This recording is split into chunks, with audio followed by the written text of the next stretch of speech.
Now we come to the first sutta of the Khandha Sangyutta, chapter 22 of Sangyutta Nikaya, 22.1. Thus have I heard. On one occasion, the Blessed One was dwelling among the Bhagas at the Sumaragira in the Besakala Grove, the deer park. Then the householder, by the way, this is page 853. Then the householder, Nakula Pitta, approached the Blessed One, paid homage to him and sat down to one side. Let's stop here for a moment. This man, Nakula Pitta, is an old man, and his wife is called Nakula Mata. Pitta and Mata means father and mother. So the son is called Nakula. So he is known as Nakula's father. His wife is known as Nakula's mother. And both of them, husband and wife, are a very loving couple. And according to the later books, they say that Nakula Pitta and Nakula Mata had been parents of the Buddha for many lifetimes. This is just a speculation. Then Nakula Pitta said to the Buddha, I am old, venerable sir, aged, burdened with years, advanced in life, come to the last stage, afflicted in body, often ill. I rarely get to see the Blessed One and the monks worthy of esteem. Let the Blessed One exhort me, venerable sir. Let him instruct me, since that would lead to my welfare and happiness for a long time. The Buddha said, so it is, householder, so it is. This body of yours is afflicted, weighed down and encumbered. If anyone carrying around this body were to claim to be healthy even for a moment, what is that due to other than foolishness? Therefore, householder, you should train yourself thus. Even though I am afflicted in body, that means sick in body, my mind will be unafflicted. Now, thus should you train yourself. Let's stop here for a while. So here the Buddha says, yeah, it's true, your body is old and weak, often ill and all that. But the Buddha said, if anybody can claim that he is healthy, he is a fool, because actually our body is so unreliable. When you think that you are healthy, maybe cancer is already starting in your body. 10 years later only, it breaks out into a lump, then only you realize. So, nobody is healthy, because any time we can die. Then the Buddha said, you should train yourself in this way. Even though I am sick in body, my mind will not be sick. So you see, there are two aspects in us, the body and the mind. The body, we don't have much control. The body, it grows old. We cannot stop it from growing old. And then when it becomes sick, we also cannot stop it from becoming sick. But the Buddha says, your mind is within your control. So don't allow your mind to be sick.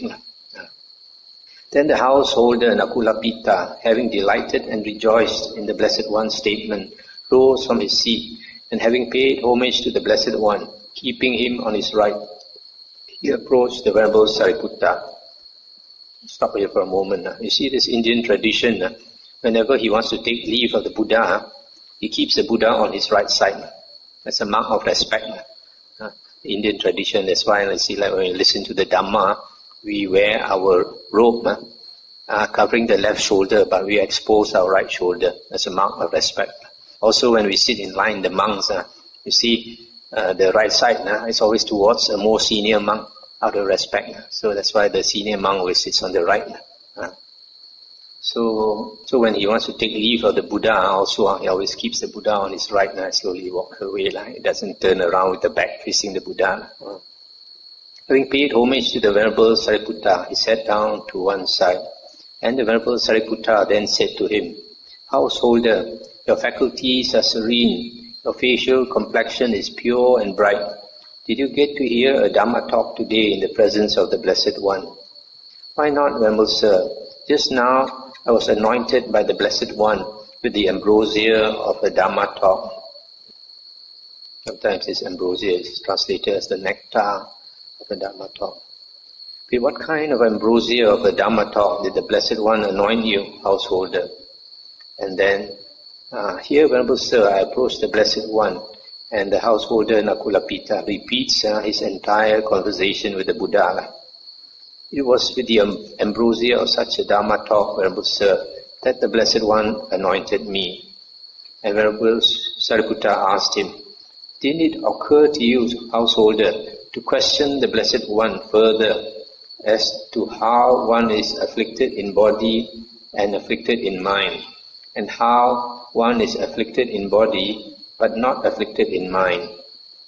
And he said, we would come from far away, Venerable Sir, to learn the meaning of this statement from the Venerable Sariputta. It would be good indeed if the Venerable Sariputta would clear up the meaning of this statement. Let's stop here for a moment. So, Venerable Sariputta asked him, why didn't you ask the Buddha to explain what you mean by sick in body and sick in mind? And then secondly, sick in body but not sick in mind.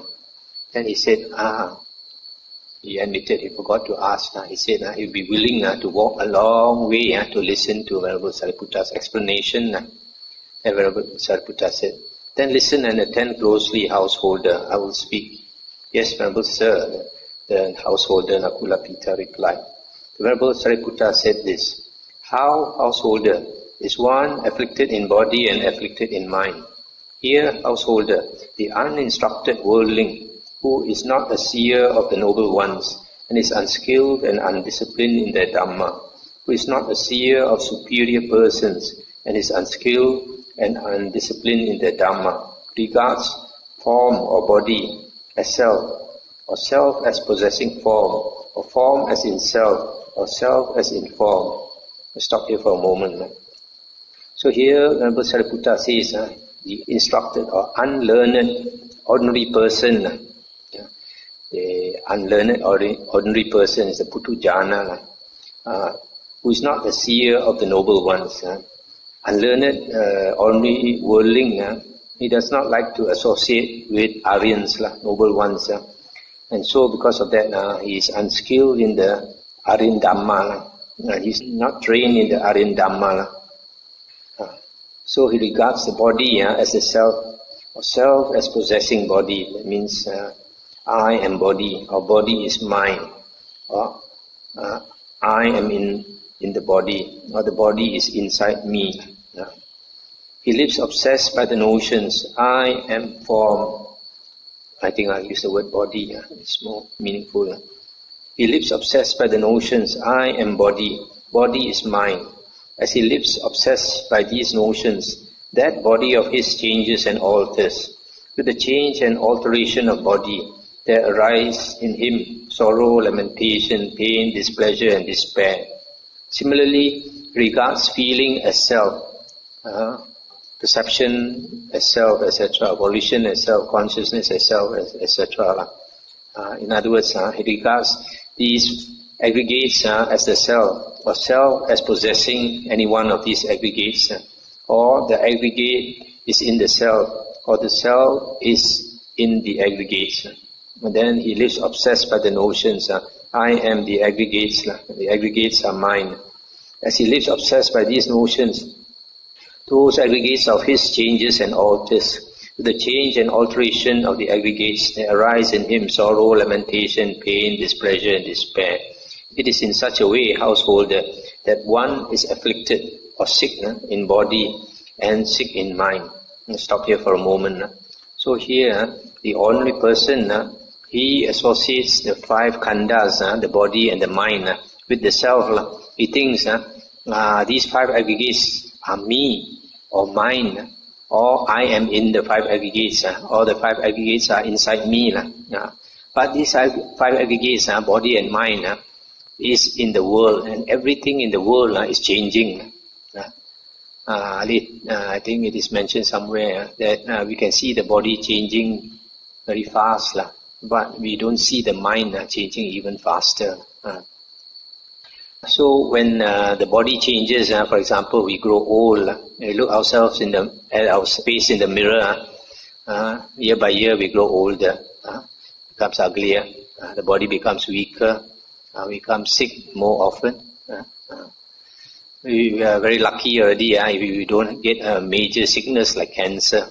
So many people are getting cancer nowadays.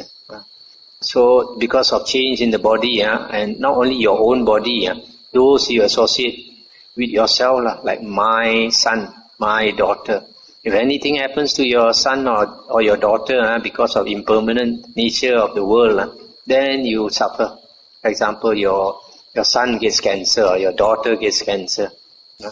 Or your mother gets cancer, and then you suffer because you associate that body, that other person, to be mine, I and mine.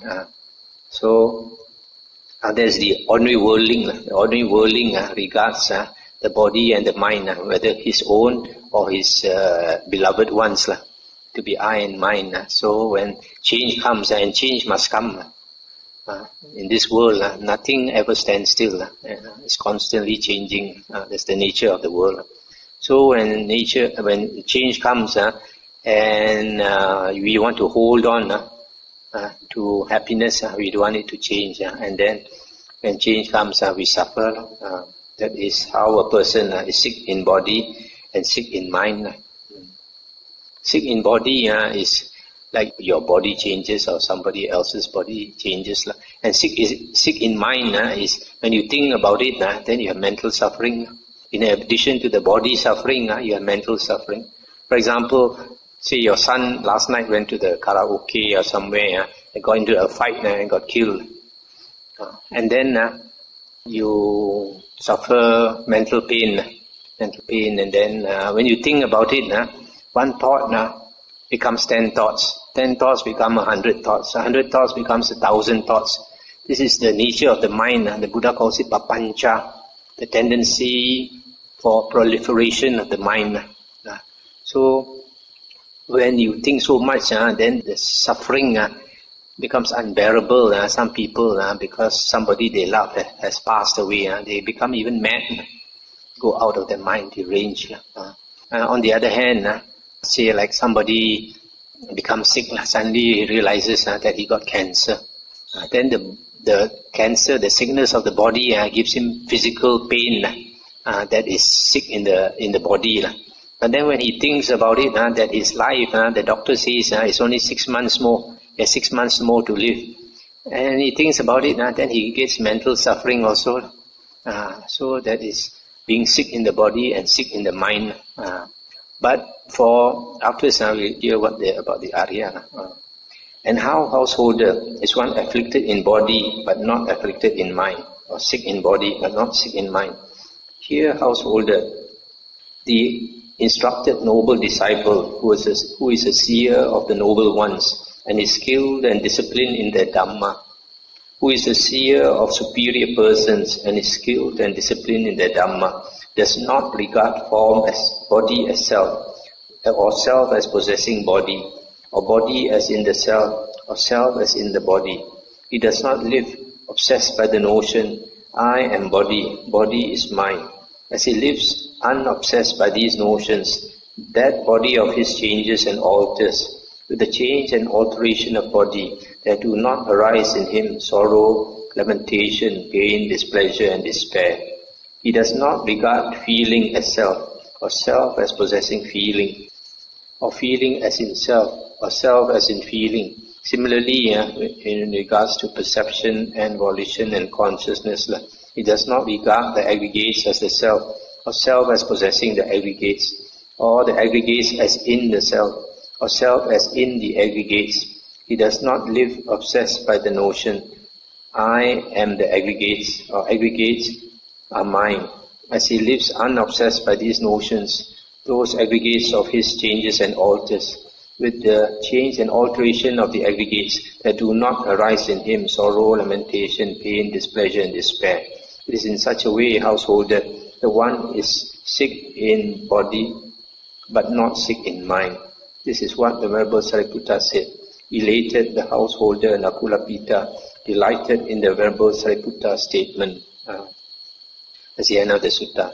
So here, the learned Aryan disciple who sees Aryans and learns the Aryan Dhamma and trains himself in the Aryan Dhamma, then he realizes that the body and the mind is something that is impermanent, and because it is changing all the time, it is not the self. It is beyond our control. So how can it be ourself?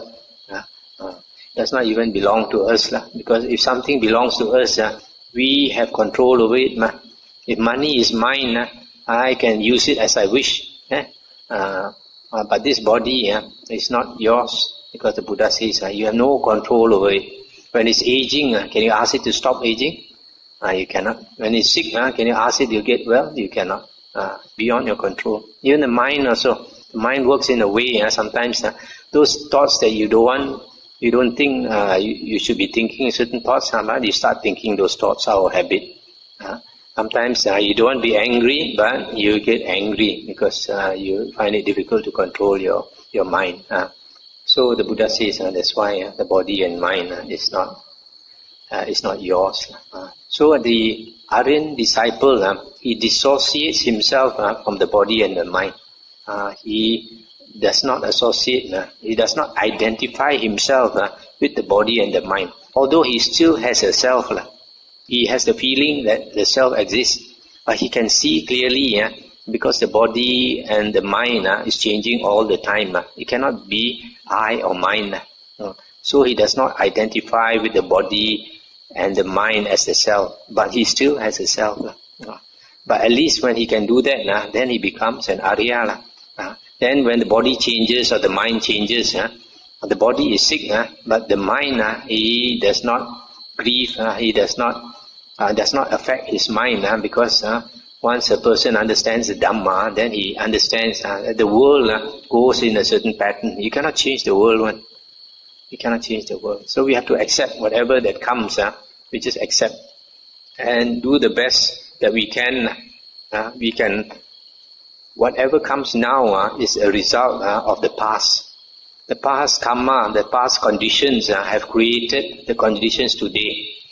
That we cannot do anything about. What we can do is to live skillfully so that the future is better. Right? So understanding that whatever comes now, we cannot change. That is a result of past conditions. Then we just accept it.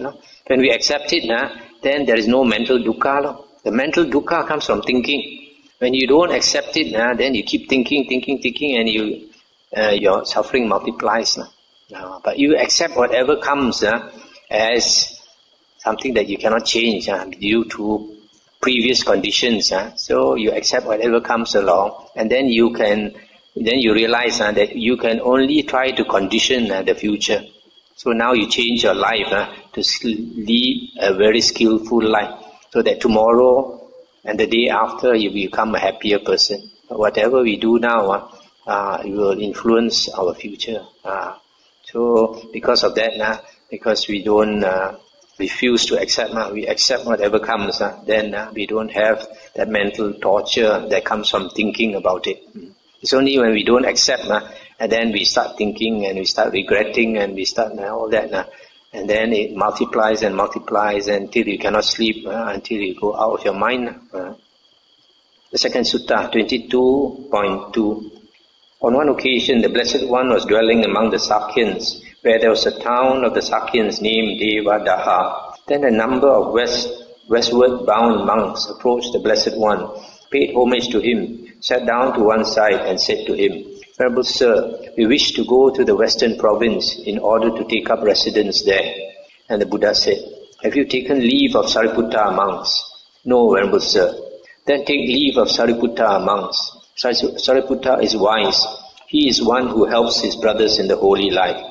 "Yes, Venerable Sir," those monks replied. Let's stop here for a moment.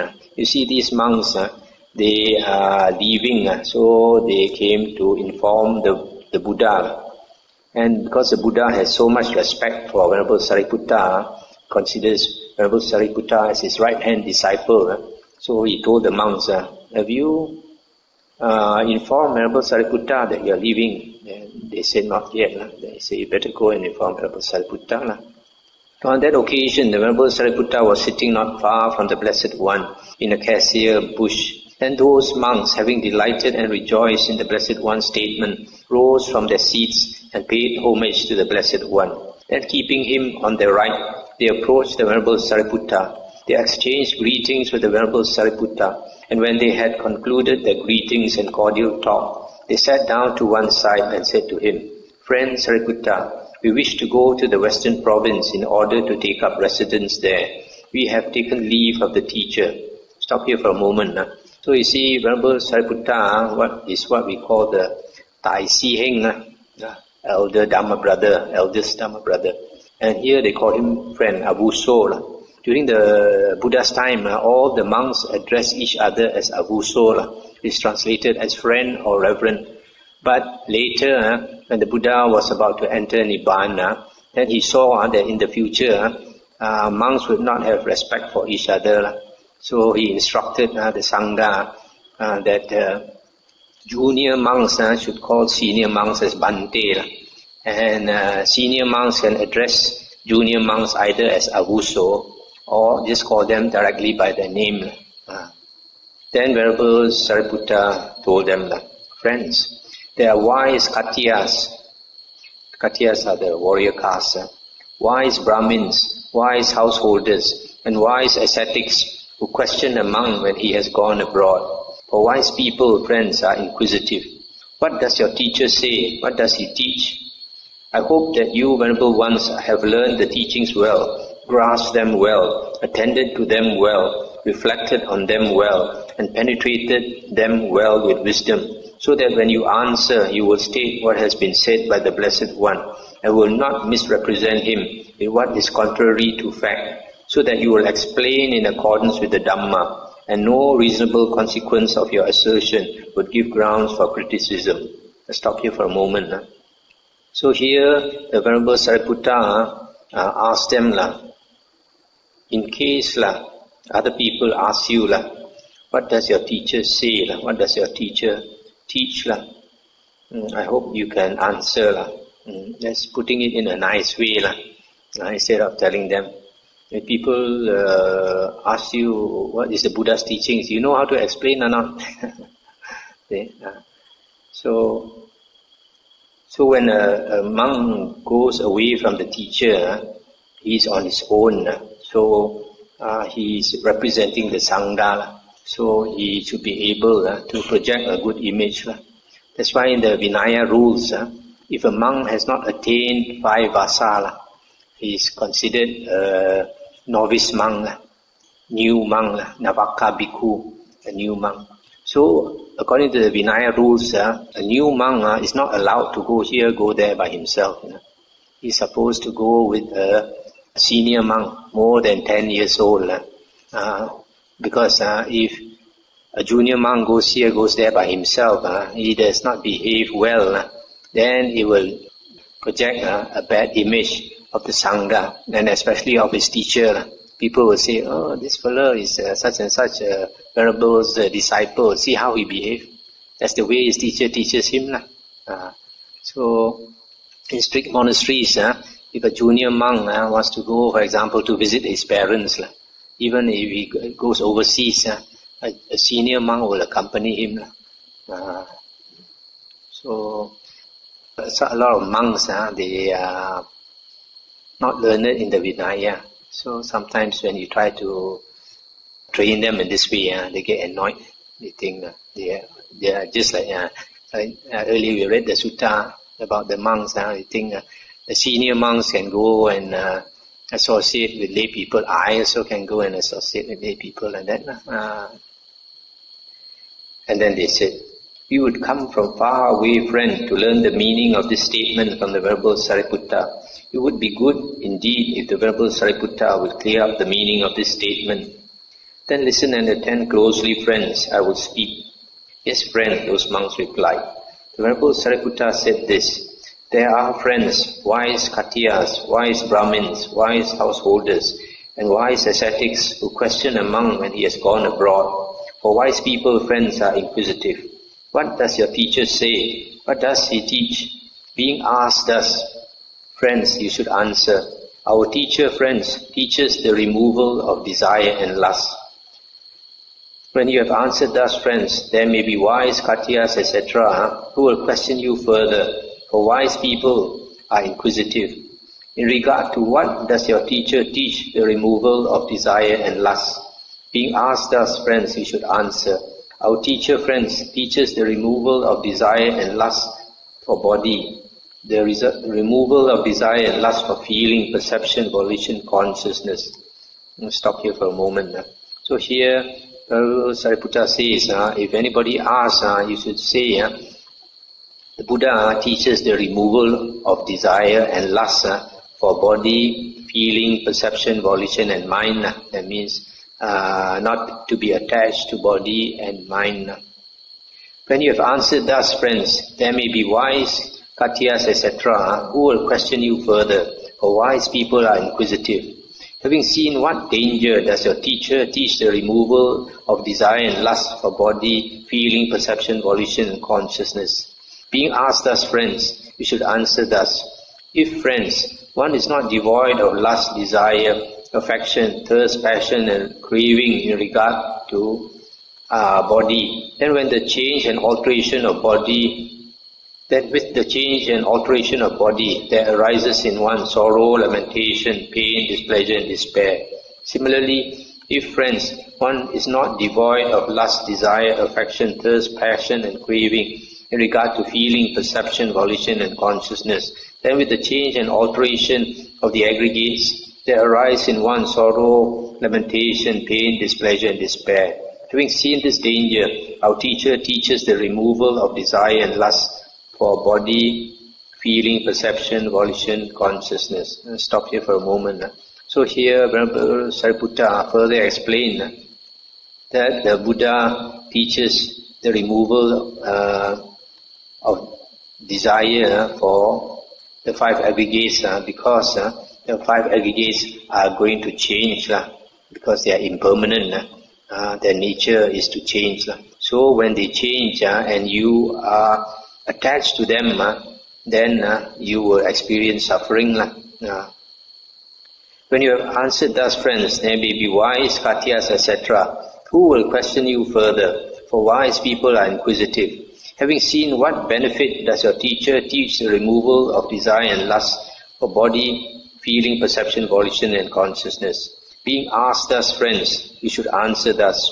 If, friends, one is devoid of lust, desire, affection, thirst, passion and craving in regard to body, feeling, perception, volition and consciousness, then with the change and alteration of the aggregates, sorrow, lamentation, pain, displeasure and despair do not arise in one. Having seen this benefit, our teacher teaches the removal of desire and lust for body, feeling, perception, volition and consciousness. Stop here again. So here he says he should explain to them the benefit is if we don't attach to the five aggregates, then when they change, then we will not experience suffering. If, friends, one who enters and dwells amidst unwholesome states could dwell happily in this very life without vexation, despair and fever, and if with the breakup of the body after death he could expect a good destination, then the Blessed One would not praise the abandoning of unwholesome states. But because one who enters and dwells amidst unwholesome states dwells in suffering in this very life with vexation, despair and fever, and because he can expect a bad destination with the breakup of the body after death, the Blessed One praises the abandoning of unwholesome states. Stop here for a moment. So here he explains further. He says the Buddha tells us to abandon unwholesome states because they give us suffering in this very life and the future life. If, friends, one who enters and dwells amidst wholesome states could dwell in suffering in this very life with vexation, despair and fever, and if with the breakup of the body after death he could expect a bad destination, then the Blessed One would not praise the acquisition of wholesome states. But because one who enters and dwells amidst wholesome states dwells happily in this very life without vexation, despair and fever, and because he can expect a good destination with the breakup of the body after death, The Blessed One praises the acquisition of wholesome states. This is what the Venerable Sariputta said. Elated, those monks delighted in the Venerable Sariputta statement. So in the end, the Venerable Sariputta says that the Buddha encourages us to cultivate wholesome states because we will not suffer. Instead, we will experience happiness in this life and in the future life. So, the Buddha is teaching us to cultivate those things that will give us happiness in this life and the future life, and to avoid those things that will give us suffering in this life and the future life. That is the standard. So sometimes people don't understand. They think the Buddha says don't attach to anything. If you attach to anything, it will give you suffering. So meditation, the bliss of jhana also you should not enjoy. The Buddha never said that. The Buddha said if it leads to suffering, then you should not enjoy it. The Buddha says there are two types of happiness. And Buddha says very clearly in the sutta, there are two types of happiness. One happiness is the happiness from sensual pleasures, from sights, sounds, smells, tastes, and touch and thoughts. And those happiness that you experience from sensual contact through the six senses, whenever you enjoy them, there's a tendency to crave for it. There's always a tendency to crave for it. So when you crave for it and you can't get it because everything is impermanent, one day you may not get it, then you will suffer. But on the other hand, the Buddha says that the bliss from meditation, the Buddha says he encourages his disciples to enjoy it because firstly, those states, the mind is so strong that there is no tendency to crave for that bliss of jhana, of meditative absorption. And furthermore, the Buddha says, when you constantly dwell in the states of meditative absorption, you gain four advantages. The four stages of Aryahood, the four fruits of Aryahood, Sotapanna, Sakadagamin, Anagamin, and Arahanthood. So the Buddha never said that you should not attach to anything. The Buddha only says, if you attach to something and it leads to suffering, don't attach. But if you attach to something and it gives you happiness, go ahead. Any questions or remarks?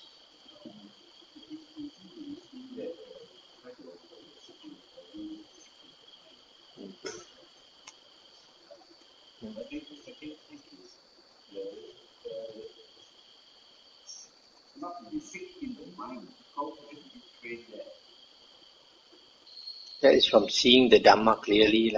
When you study the Dhamma more, and then when we study the Dhamma, unfortunately, you may not be able to understand because your mind is clogged, covered by five hindrances. So if you clear your mind of the five hindrances, then when we learn the Dhamma, we can understand much better. For example, I mentioned before, like the Anatta Lakkhana Sutta. Those monks, because they had attained the four jhanas, and they listened to the Anatta Lakkhana Sutta, all five monks, disciples of the Buddha, all attained arahanthood. But for most of us, because we have not attained the four jhanas, when we listen to that same sutta, we are not going to become an arahant. But if you can become a stream enterer, that is excellent already. That's excellent. So coming back to your question, so if you don't want to become sick in mind, then you have to go through this training in the spiritual path. Training in the Noble Eightfold Path is basically a training in Sila, Samadhi and Panya. Moral conduct means keeping your precepts, concentration from meditation, and wisdom from learning the suttas. And it takes time. You cannot expect you study it for 3 months and you're going to become liberated.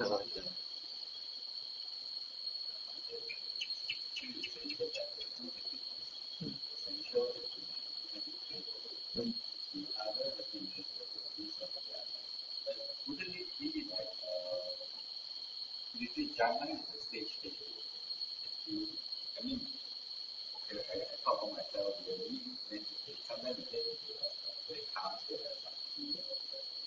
when we other times when we sit, we cannot get into that. Somehow we get meditated, we still crave for that peace that comes. So when we are, for me, I'm attached to that. For me, longing for peace that comes with meditation. Is that craving? Yes, that is craving, and that is putting your mind in the past already. When you think of the past and you want to repeat that state, that means your mind is going to the past. But in meditation, your mind should be in the present. Stay with your object. Don't go and think about the past. If you go and think about the past, you're not in the present. So how can you progress? You must not think of the past and you must not think of the future. Now, because of thinking of the past, you think, oh, in the future I want to get this state again. So you are going between your past and the present and the future. So the Buddha says, only stay with the present. Don't have any ideas, any concepts. Just stay with the present, with your object. One thing you must realize, meditation is very difficult. So it takes many years of practice to tame the mind. And even many years of practice, for most people, you still can't tame the mind because you haven't let go. As you meditate, if you want to progress, you must let go of your attachments. So then only you can. Because those things that come up to disturb you in your mind are all your attachments. If they were not attachments, they would not surface in your mind. For example, you had that experience, then you are attached to it, so you want to repeat it. So it's a disturbance to your mind. So it's a path of renunciation, path of letting go. But one thing I wanted to mention is that when you look through the suttas, you find that the Buddha stress on mindfulness of the body. Mindfulness of the body.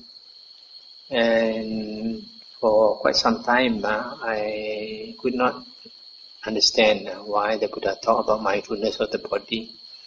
And then recently, I come to the opinion that when you are mindful of your body, then the mind does not run away. Does not run away. So, for example, when we are sitting in meditation, the mind starts to wander, go here, go there. You forgot that you are sitting in meditation. The moment you remember you are sitting here in meditation, your mind stops wandering, comes back. Right? So the point is if you want your mind not to wander, the Buddha says you got to be mindful of the body. But when we are sitting, it's hard to be mindful of the body. For example, the Buddha says anapanasati, mindfulness of the breath, is actually a meditation on mindfulness of the body, because the breath is considered a breath body.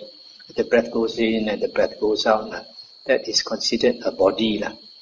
But as you meditate slowly, the breath becomes finer and finer and finer, so that it's very hard to observe the breath.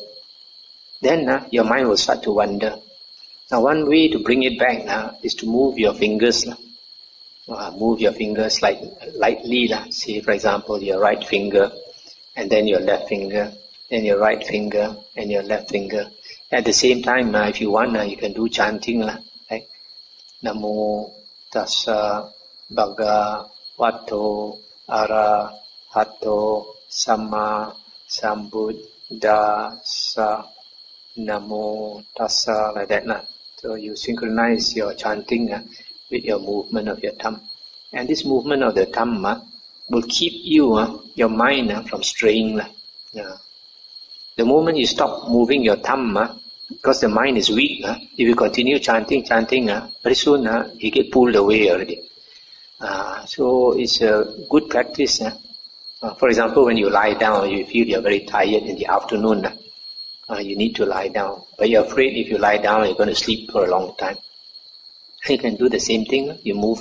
For example, if you lie down near a clock, and you hear the clock going tick-tock, and then you can synchronize your finger movement with the tick-tock. You tick the right finger, Tong, left finger, tick, right finger, tong, left finger. As long as you are conscious of your body, the mind does not slide off into a dream state. Because our mind, as you grow older, the mind becomes weaker and weaker. So the moment we lie down, it's very easy to fall asleep. So if you are mindful of the body in this way, then so if you are doing anapanasati and you find you are not progressing, you can switch to this movement of your thumb, and you coordinate it with chanting. If you don't want to chant Namo Tassa, you can chant any other thing. For example, Araham, Araham, Araham, Araham, or Buddho, Buddho. It's just one of the things to try out. Those of you who have the book, I suggest when you go back either at night or the next day, whenever you find some free time, go through the suttas. Those that we went through today, if you don't understand, you go through, and then tomorrow you can ask.